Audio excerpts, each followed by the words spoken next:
तुम्ही अशा व्यक्तीला तुमच्या राजकारणाच्या फायद्याकरता तुमच्या पक्षामध्ये घेता, प्रवेश देता की ज्यांनी मुंबई बॉम्बस्फोटातल्या आरोपी बरोबर पार्टी केलेली आहे।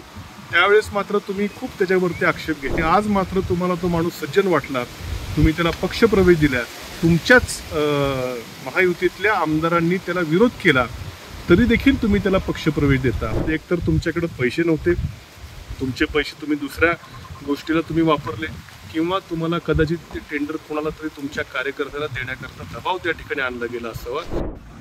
ज्या हिंदुत्वाच्या मुद्द्यावरती भारतीय जनता पक्षानं निवडणुकीमध्ये प्रचार केला आणि आम्ही हिंदुत्वाचे रक्षण करते असं या महाराष्ट्रातल्या नागरिकांना ज्यांनी भासवलं, अशा भारतीय जनता पक्षाने काल त्यांनीच ज्यांच्यावरती आरोप केले होते की ज्या मुस्लिम अतिरेकी दाऊद इब्राहिमनं मुंबईमध्ये बॉम्बस्फोट घडवले, त्या बॉम्बस्फोटामध्ये शेकडो हिंदू भारतीय नागरिक मारले गेले, अशा दाऊदचा जो हस्तक आहे सलीम कुत्ता, याच्याबरोबर पार्टी करणारे जे सुधाकर बडगुजर होते, हे मी म्हणत नाही, हे भारतीय जनता पक्षाच्या आमदारांनी विधानसभेमध्ये स्टेटमेंट केलेले आहेत। आणि अशा सुधाकर बडगुजर ज्यांनी की सलीम कुत्ताबरोबर तो जेलमध्ये फक्त पॅरोलमध्ये बाहेर असताना पार्टी केली आणि त्याच्यावरती खूप मोठा आक्षेप साधारणपणे 6 महिन्यापूर्वी, वर्षभरापूर्वी निवडणुका होण्याच्या अगोदर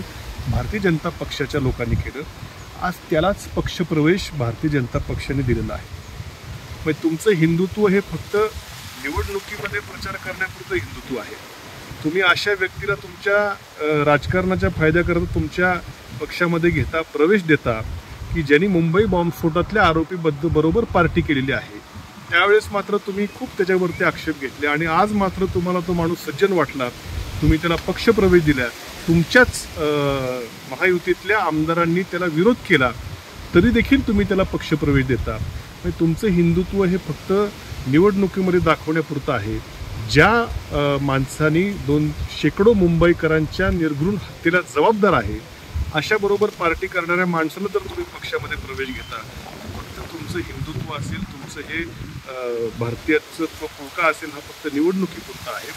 आज खरं भारतीय जनता पक्षाचं तर ज्या इंद्रायणी नदीला आम्ही पवित्र मानतो, ज्या इंद्रायणी नदीवरचा पूल आहे, पडून 4 माणसं तिथं मृत्युमुखी पडले, त्या इंद्रायणी नदीवरच्या पुलाला माझ्या माहितीप्रमाणे प्रशासकीय मंजुरी जवळपास ऑक्टोबर 2024 मध्ये मिळाली होती। त्याचं साधं टेंडर प्रक्रिया तुम्हाला 6 महिन्यामध्ये पूर्ण करता आली नाही। म्हणजे हे टेंडरवर 2 महिन्यामध्येच खरं ठेकेदाराला वर्क ऑर्डर देऊन, कार्यारंभ आदेश देऊन काम चालू होणं अपेक्षित होतं। 6 महिने झाले तुमच्याकडनं साधं ते टेंडर पूर्ण होत नाही। एक तर 2च कारणे त्याला कारणीभूत आहेत। एक तर तुमच्याकडे पैसे नव्हते, तुमचे पैसे तुम्ही दुसऱ्या गोष्टीला तुम्ही वापरले, किंवा तुम्हाला कदाचित ते टेंडर कोणाला तरी तुमच्या कार्यकर्त्याला देण्याकरता दबाव त्या ठिकाणी आणला गेला असावा। या 2 गोष्टीमुळे तुम्ही ते टेंडर त्या ठिकाणी निघून वर्क ऑर्डर ठेकेदाराला देऊ शकलं नाहीत। त्याच्यामुळे 4 निष्पाप नागरिकांचा जीव गेलेला आहे।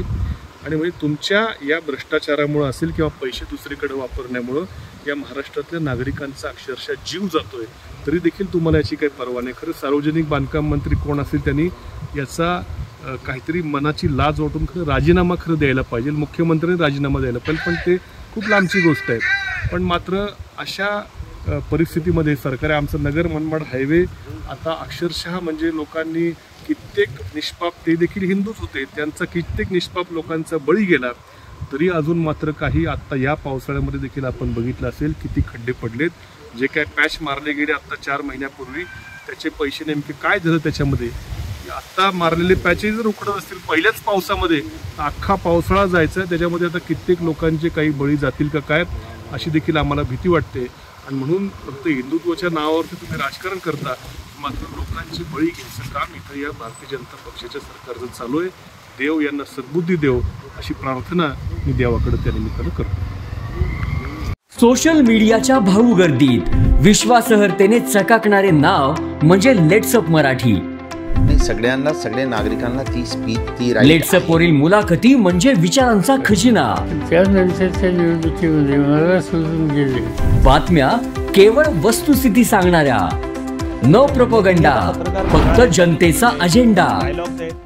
क्योंकि आने वाला कल जाने वाला है, जाने वाला कल आने वाला है. राजकारण, मनोरंजन असो की क्रीडा क्षेत्र, महाराष्ट्राची स्पंदने संवेदनशीलतेने टिपणारे माध्यम म्हणजे लेट्सअप मराठी.